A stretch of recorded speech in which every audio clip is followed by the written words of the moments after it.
कराची में गुल प्लाजा के अलमनाक सानहे के बाद जो सियासी हलचल पैदा हुई है वो माजी की रवायती नोक झोंक से कहीं ज्यादा गहरी और संगीन महसूस हो रही है।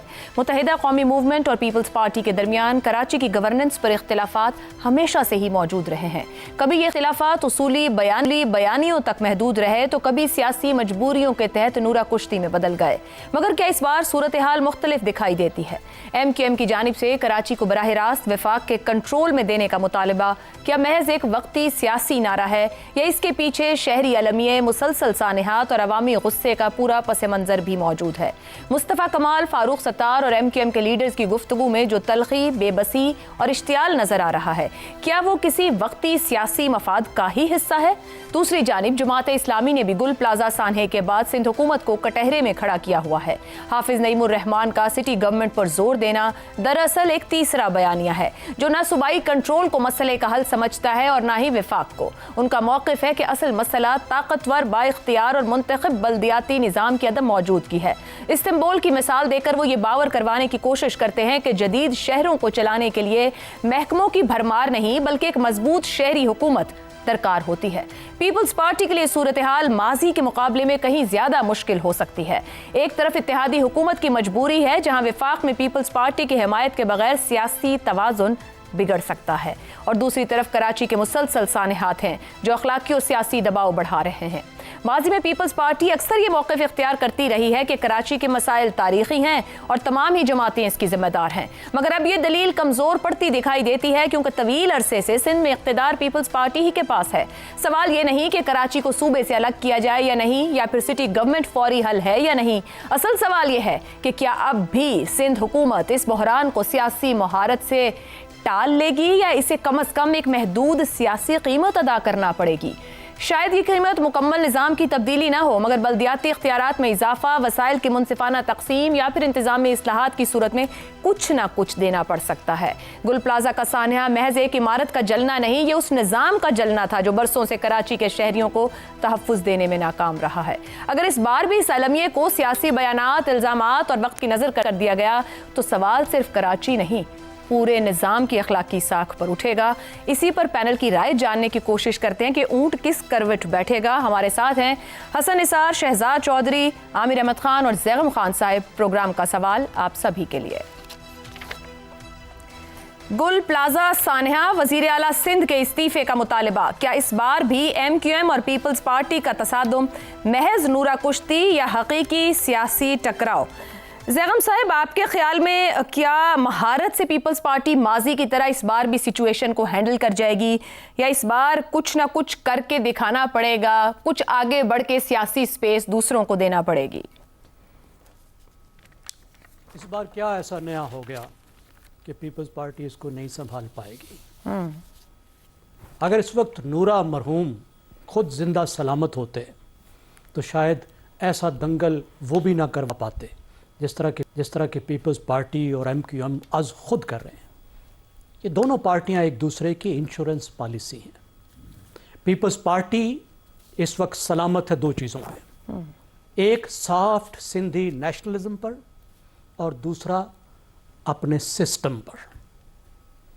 और MQM जो है वो उसकी सिचुएशन ज़्यादा गंभीर है क्योंकि एक मौजूदा MQM को मज़ार से दरबार तक वापस लेकर आ गया है।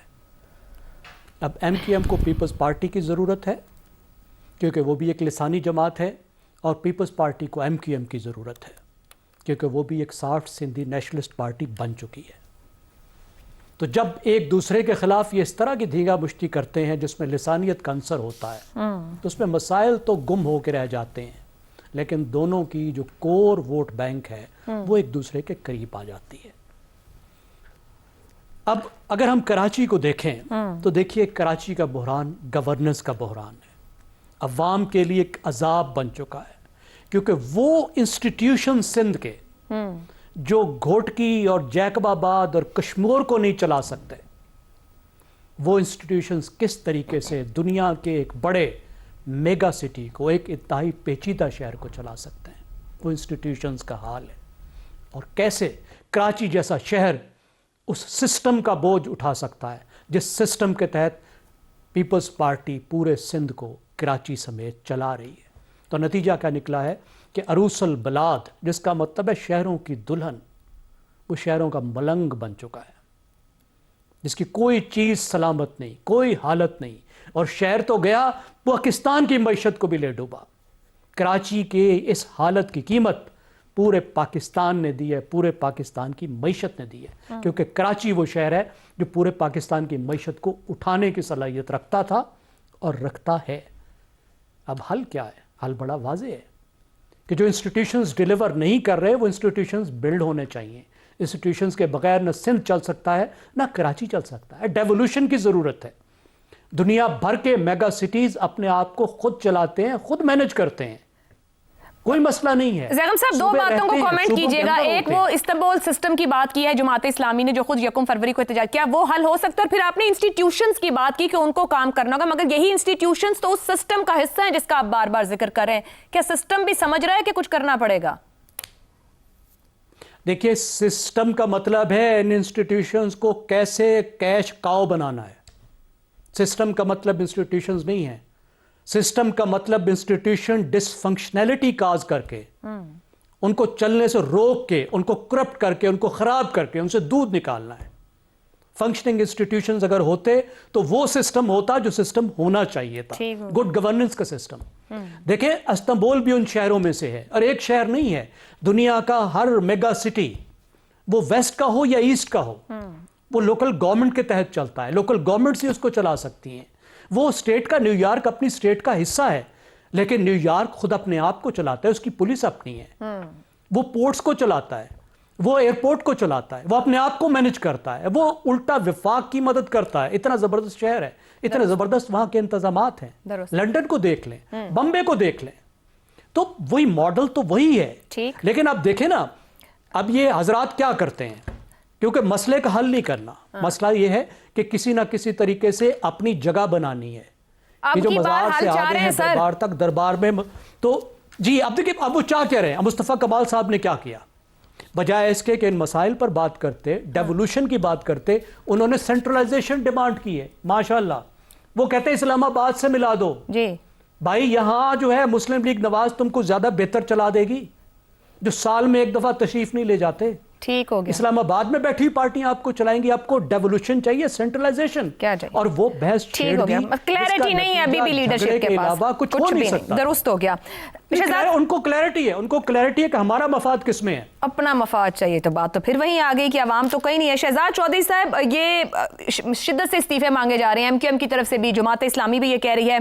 आपके ख्याल में कराची को वफाक के कंट्रोल में देने का मुतालबा अवामी दर्द है या सियासी दबाव बढ़ाने की हिकमत अमली है? वाकई हल चाहिए इन सियासी जमातों को कोई? माजरत के साथ आपने गुल प्लाजा में से बहुत कुछ निकालने की कोशिश की है। गुल प्लाजा में बदकिस्मती से जो दफन था वो सब निकल चुका। अब वहां पे और कुछ नहीं है और ना ही कुछ और निकलेगा। शायद मैं आगे आता हूं आपकी बात आगे बढ़ाते हुए कि शायद उसमें से उम्मीद की क्या रखी जा सकती है इन सारी चीजों में से।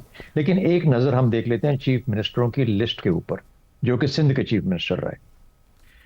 आपको इंटरेस्टिंग बात लगेगी कि उसमें से मैंने 3-4 ऐसे नाम निकाले जो कि पीपल्स पार्टी के नहीं थे। कौन कौन थे? गुलाम मुस्तफा जतोई बाद में नहीं थे, चीफ मिनिस्टर बने, लेकिन पहले थे, हमेशा से थे। मुमताज भुट्टो बाद में नहीं थे, हमेशा से थे। जाम सादिक अली बाद में नहीं थे, पहले हमेशा से थे। यानी पाकिस्तान पीपल्स पार्टी जब वहां हुकूमत में नहीं होती तो तब भी पीपल्स पार्टी ही हुकूमत में होती है। एक गौस अली शाह साहब थे जो पीएमएल पाकिस्तान मुस्लिम लीग का नाम लेके चले, और एक क्यू के कुछ साथ थे जो कि वो आई थिंक मुझे उनका नाम अब याद नहीं आ रहा, बड़े भले लियाकत जतोई भी रहे सर नून लीग के, तो या मेहर अली थे, वो इस थिंक ऊपर से कहीं से आए, जो सिंध के अपर सिंध से आए थे। एक बीच में उन्होंने भी वो एक मार्शल लॉ के जमाने में टाइम गुजारा। लेकिन कहने का मतलब ये है कि पाकिस्तान पीपल्स पार्टी नहीं तो पाकिस्तान पीपल्स पार्टी का कोई और शख्स वहां पे हुकूमत। जब इस तरह की हकीकत हो तो क्या नूरा कुश्ती और क्या सियासी टकराव, और कौन सा हकीकी सियासी टकराव? बात हुई कि एमक्यूएम को असल में किस किस्म की आंखें दिखा रही है और क्या है। जिक्र हुआ कि एमक्यूएम जो है वो as a party, MQM party नहीं है, एमक्यूएम को पार्टी की जरूरत है। ये बदकिस्मती है। एमक्यूएम एक जमाने में आवाज हुआ करती थी कराची की या हैदराबाद की, उसके बाद एमक्यूएम का अब सिर्फ शेडो रह गया। वो शेडो जो है वो कोशिश कर रहा है कि मैं किसी के साथ लिंक हो जाऊं, और हमेशा उसको किसी के साथ नत्थी कर दिया जाता है। आपका ये सवाल कि अच्छा एमक्यूएम अब जो आवाज उठा रही है इससे क्या हासिल होगा, यानी बड़े सीन के ऊपर कुछ भी हासिल नहीं होगा, सिंध में कुछ भी हासिल नहीं होगा। एक दो चीजें हो सकती हैं, क्योंकि ख्वाजा सफदर की आवाज, ख्वाजा अपना आसिफ की आवाज भी बीच में शामिल हो गई, और वो ये है कि 18वीं तरमीम का जिक्र हो रहा है, उससे फिर 28वीं तरमीम, तो उसमें से कुछ हिस्से निकाल के मिसाल के तौर पे लोकल बॉडीज वाले 140, ये शोर शराबा है, होगा या नहीं होगा ये देखने वाली बात है।